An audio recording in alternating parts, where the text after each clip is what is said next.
ownership. Yeah. Is just very, very important. I think that's one of the things as far as black people are concerned. You know, Right. we don't. Her we name is don't Keisha really, Bottoms. Yeah, Keisha Bottoms. right. Yeah. We don't own anything. Right. You know, and when you don't own anything, then you have to rely on other people. I mean, you're for, a consumer. For whatever. At that point, you're just a consumer, and that's it. You know, I mean, it's really about, I think, there again, I would just love to see black people own more. Mm-hmm. Especially young black people. Young black people, yeah. Because those are the black ones. People. And that's the main reason why. Right. One of the main reasons. And I think, as like I have, I have children, I have grandchildren, and my thing today is making investments, having things set up so when I do leave here, they will be able to, take some of the things that I have set in place for them to make it a little easier for them. Right. So it's not so much. It's for the young people to try to trust one another and try to get in the business. But being a parent, you have to be helping them to do that. Right. I mean, white people, they generally, the reason why they're able to maintain, buy a house or do this or do that because what their parents did and, and leave them. And we're just not at that point yet. And, it's just one of the things I cannot comprehend because we have the blueprint in front of us. Right. Living in color.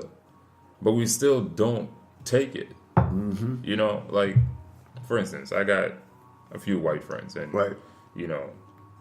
Most of these guys don't have to do the things they do because they could go say, "Mommy, Daddy, I need this," and they get it. But they do it because it's cool, and they want to be around cool people because it's a cool thing to do.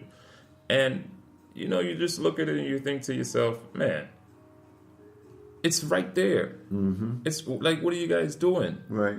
Nothing against people who go out every weekend, who club every weekend. Right. If you have the money for it, then, be my guest. Go ahead. Right. But if you're doing those things, I don't want to hear you complain. Right. I don't want to hear you complain about the system. I don't want to hear you complain about, jobs. Right. I don't want to hear you complain about nothing. Right. I hired a guy the other day for the store. Right. And actually, it's a girl. Mm-hmm. And she called out the first time. And, I was like, okay, just got to make sure that you do whatever you can to get it taken care of or switch with somebody if you know you won't be able to make it. Right. Called out the second time, and then after that, she just didn't show up.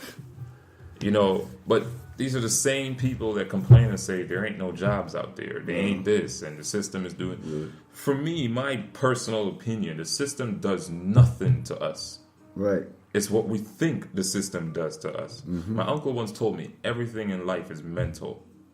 Mm-hmm. So if you let the things in your head control the way you act, then you should be able to let the things that you see, like how you see something, you should be able to interpret that and control how you act towards it. And I can relate to you because one of the things that I always taught my children was that if they're paying attention and they're asking questions, they should not make the same mistakes that other people made. Oh, come on, preach, man.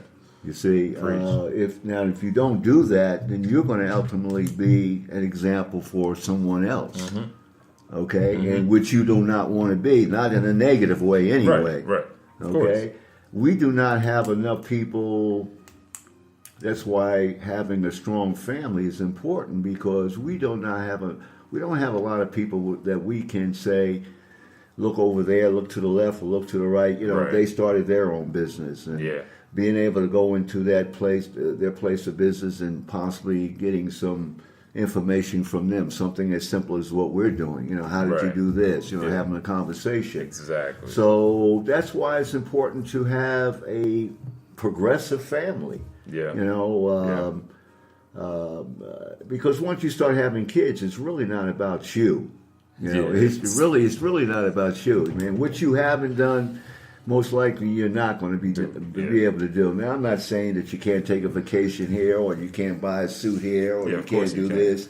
But you don't need that big Mercedes Benz. Yeah. You don't have to go to the exit. If you're making that kind of money, okay. Sure, yeah. But there again, it's still a waste. I mean, because this is how I think anyway.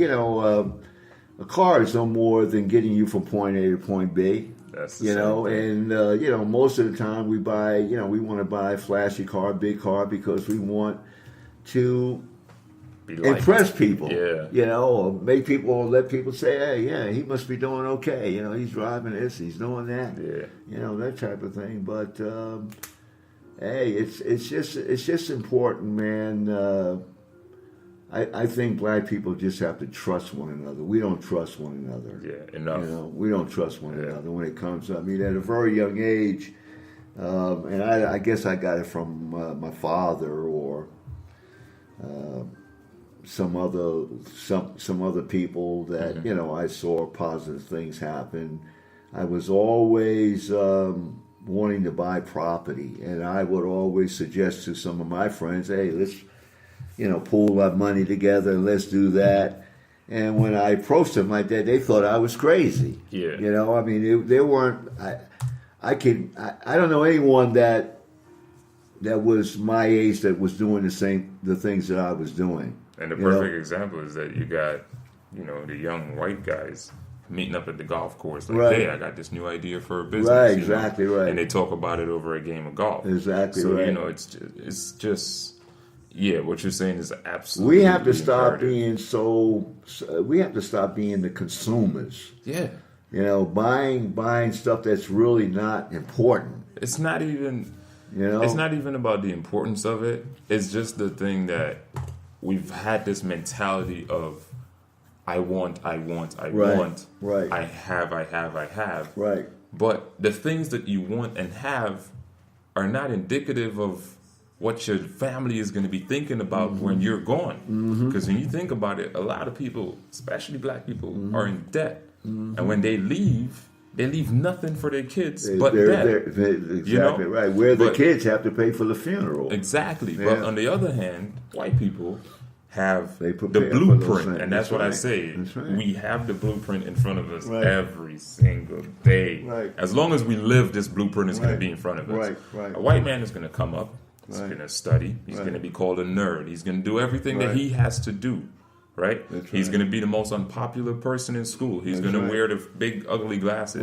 But he's going to go to school. He's going to study. He's going to work. And he's going to get a good job, get a good degree. He's going to start putting aside money, 401k, Roth IRA. He's going to start doing all these things. And by the time he gets to about 50 to 60, he's ready to call it quits, but he has a house in Florida. Right.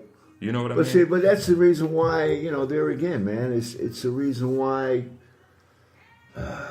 you're generally a product of your environment. If you're growing up in an environment where that's all you see, the big cars, not being there for your family, right?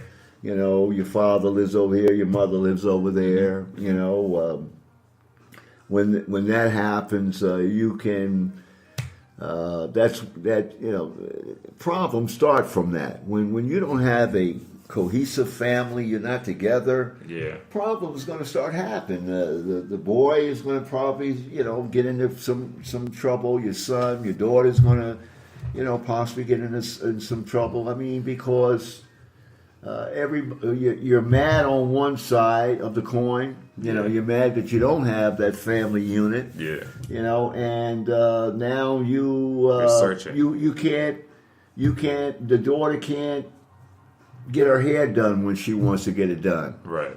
Okay. The son can't buy those sneakers or something because of the family being money's tight. Because the father's not there, and now the father has to maintain a residence of his own, and he's got to give money to the family. It becomes all jumbled up. It's difficult. It becomes a problem, man. It becomes a problem. But I think that's when you talk about economics, that's where I think black people are lacking. Right.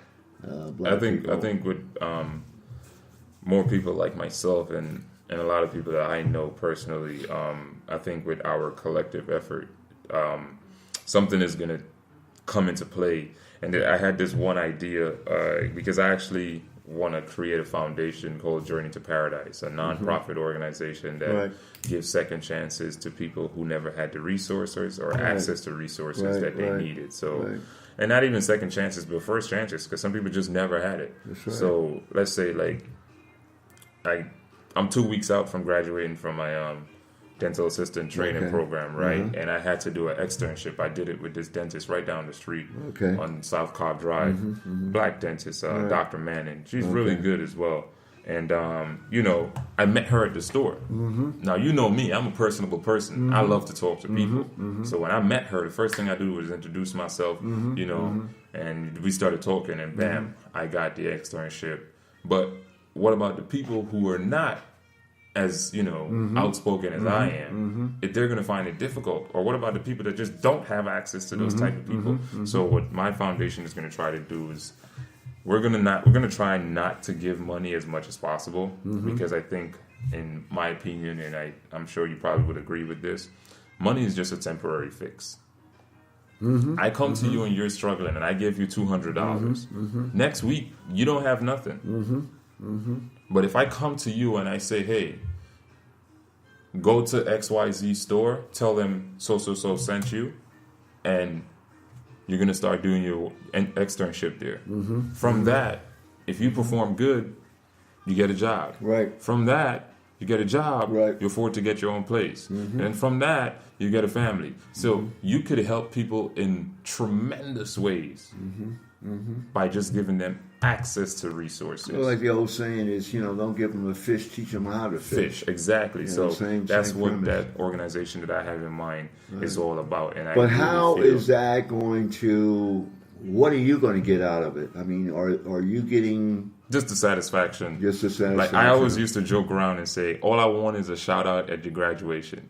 Just one thank you at your graduation, or when you open your business. I just want you to say, hey man, this wouldn't have been possible without Lawrence, or thank you to Mr. Lawrence Amsterdam for helping me 10 years ago. That's all I need. I don't want anything else. Because for me, I truly believe it's my innate responsibility. As a matter of fact, as human beings, I truly believe it's our responsibility as human beings innately to help others. You know what I mean? Yeah, it's like the Peter Pan thing. Like you take away What's your age? How old are you? I'm 24. 24. Yeah. That's heavy. Yeah. So, you know, that's the type of thing that I look at. And you mentioned earlier about, you know, learning from people. And I had an argument with somebody the other day. And the person was telling me, because the person is like 6 or 7 years older than me in their 30s. And the person was telling me, you're too young and you still need to experience more. But I'm telling this person, you don't know what I've experienced. The amount of knowledge that I have didn't come, like 50% of my knowledge did not come from myself. It came from the people around me. It came from people like you who I would talk to, my uncle, my mom, my neighbor. Those are the people it comes from. So I don't have to experience something in order to be educated or knowledgeable on it.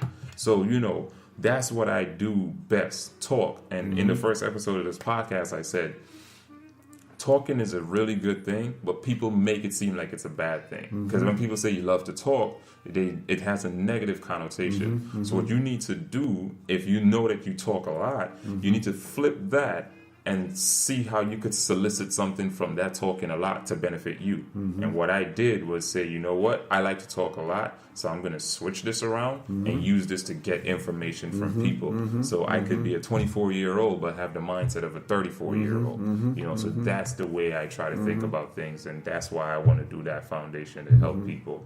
And, you know, just what does money mean to you? Survival.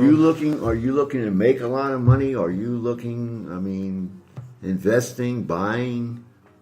As Bob Marley once said, if money is all you look for, then you'll forever be looking for it, because money is infinite. You know, what does it mean to me? Just paying bills. That's it. It doesn't mean anything else.